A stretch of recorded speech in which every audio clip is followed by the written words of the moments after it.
What's up guys, welcome back to my channel. आज का session छोटा ही रखूंगा, लेकिन जितने भी डाउट्स हैं आपके CSCS फेज 2 को लेकर और एक नया बवाल जो आया है मिड एंट्री, क्या है मिड एंट्री, उसके बारे में बताऊंगा। बहुत बेसिक सा कॉन्सेप्ट है, बहुत अच्छा कहूंगा, मतलब बहुत अच्छा नहीं कहूंगा, बट हाँ कुछ बच्चों के लिए बहुत फायदेमंद कॉन्सेप्ट हो सकता है, कुछ के लिए, और बाकी सबके लिए उससे तुम्हें कोई फर्क नहीं पड़ने वाला। और फेज 2 को लेकर कि भैया अपग्रेड कितनी बार कर सकते हैं, अपग्रेड करने में कितने पैसे लगते हैं, या फिर हर बार अपग्रेड करने में पैसे देने पड़ेंगे, क्या पहले अपग्रेड जो किया था वो पैसे वापस आएंगे, या कुछ सिली डाउट्स थे बच्चों के, कुछ के डाउट्स थे करेक्शन विंडो वगैरह में, अब ये चेंज नहीं हो पा रहा, सब कुछ क्लियर करते हैं। चैनल पे नए हो तो सब्सक्राइब करो, बेल आइकन दबाओ। CUET को लेकर आपको कोई भी इशू नहीं होने देंगे, हर क्वेरी का जवाब लेकर इस चैनल पे आते हैं। फर्दर अपडेट्स के लिए भी चैनल को सब्सक्राइब कर दो, बिकॉज बहुत कुछ होने वाला है। अभी रैंक्स वगैरह आने वाली हैं, किस तरह से रैंक्स को अरेंज करके अपने प्रेफरेंस को रीअरेंज करना है वो भी मैं बताऊंगा इस वीडियो में।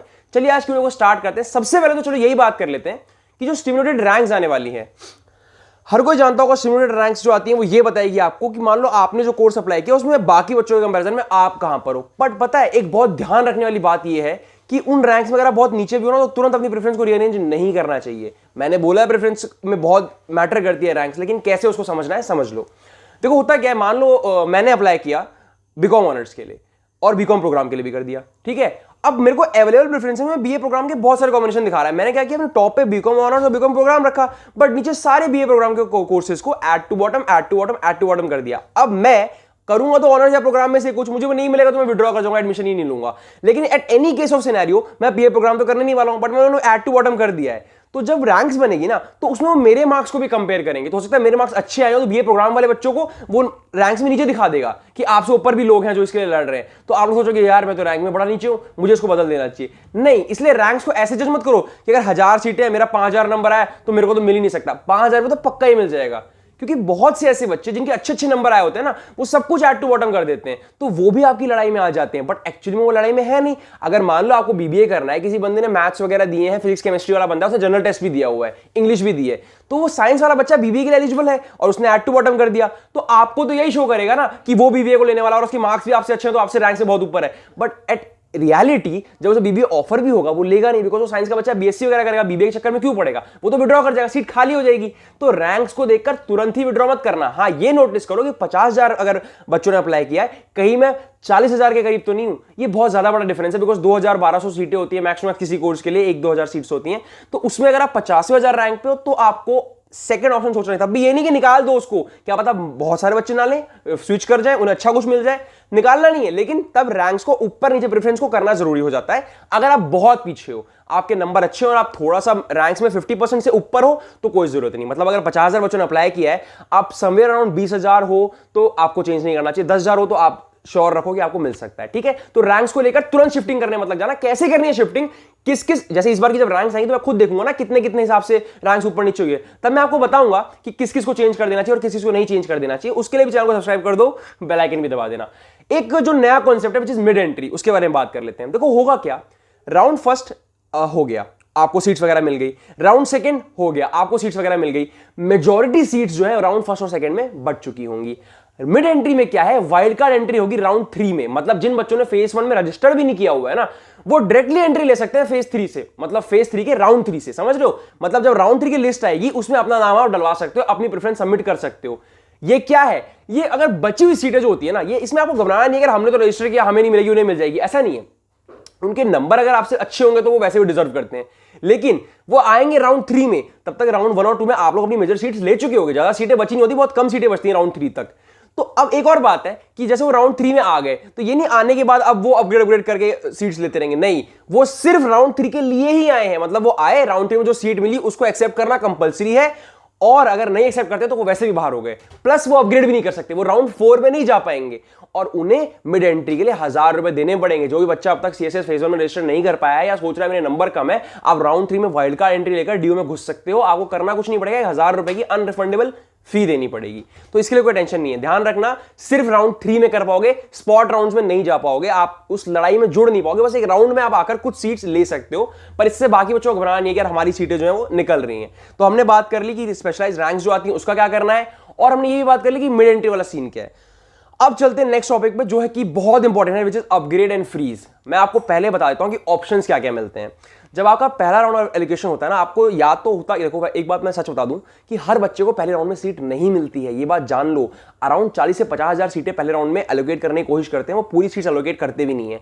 उस एलोकेशन में 3 लाख में कुछ 40,000 बच्चों को जो सीट मिलेगी, बाकी सबको क्या लिखा आएगा, no seat allocated, wait for further rounds. तो आपको घबराना नहीं है कि भैया मेरे को तो कुछ मिला ही नहीं, मैं क्या करूं, मैं बाहर तो नहीं हो गया। नहीं, आप कुछ नहीं हो। और फर्दर आप जब आएगी राउंड तो मैं आपको इस बात के लिए और क्लैरिफिकेशन ला के दूंगा।